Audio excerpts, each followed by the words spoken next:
Hello, this is Matt Cockerham with RE/MAX 100, and welcome to my 12 video series on the Lost Seller Secret Reports. I've been in the business a long time, and I recently was looking back through my archives, and I found 12 reports that I wrote for sellers to be sure that they could follow these secrets and maximize their value when it comes time to sell their house. Each one of the reports is packed with tons and tons of information, and so we're going to take these one by one and take a look at the things that you can do as a seller to maximize your sales price when it comes time to sell your house.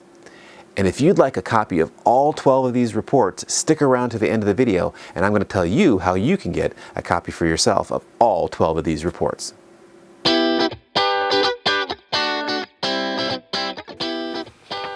All right, welcome to episode 3 of our Lost Seller Secrets series. That's a tongue twister. Today we are going to talk about the secrets to curb appeal. So all of us are watching HGTV.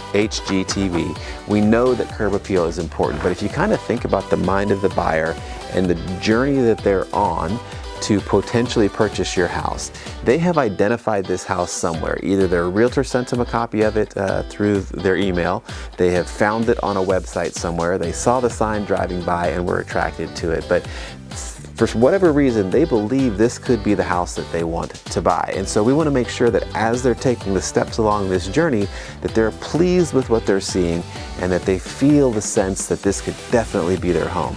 And curb appeal is a giant part of that, right? So that's the exterior condition of the house, the exterior appearance of your house. And there's some things that you can do that are very, very inexpensive. They will add tremendous value when it comes time to price your property and when it comes time to start showing your property. So let's get into the secrets to curb appeal on this Lost Seller Secrets report. A little kind of funny story there. Talking about the driveway and the sidewalks. Some of the best money you can spend is on a power washer, either to buy one and do it yourself or have somebody come out and just clean those sidewalks up, get them neat and clean.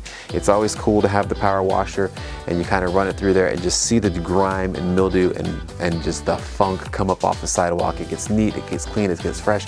Do the same thing to the exterior of the house if the house needs it, just to give it a nice, clean, fresh appearance. That'll also point out if you need to do any painting.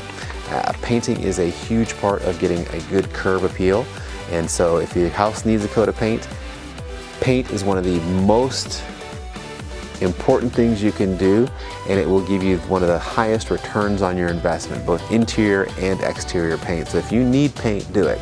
If you're on a tight budget, my recommendation would be that you absolutely paint the trim and the front door to make sure that they have a nice, clean appearance.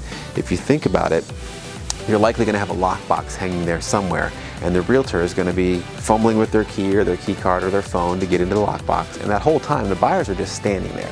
It's actually one of the places that they're going to spend the most concentrated time just standing around looking around. So you want that front vestibule area, that front door area to look nice and neat and clean and fresh. And so a nice coat of paint, if you're on a budget, at least there, I would highly, highly recommend that.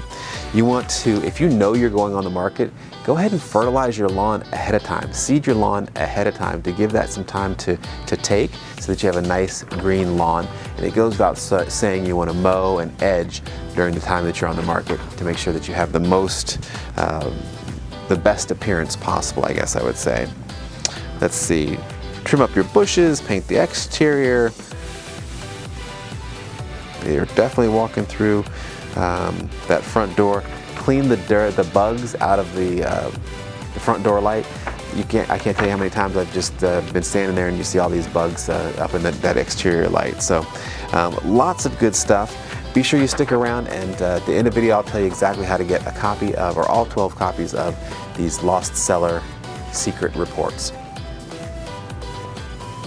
If you'd like your very own copy of all 12 of the Lost Seller Secret Reports, just visit www.lostsellersecrets.com. Again, that's www.lostsellersecrets.com. Here on YouTube, I've gone into some of the data and information on these, but quite frankly, I can't get into everything that's contained in these jam-packed reports, and there is no doubt you will find tips and hints and tricks and secrets to be sure that you get top dollar when you sell your house. So again, that website is www.lostsellersecrets.com. Now, I sure hope that you found this content useful, and if you did, please consider liking this video. Comment below if there is some question that you have that you'd like me to address in a future video. If you think of somebody that this might be useful to, please share this video with them, and subscribe to this channel. We put out lots and lots of useful real estate information.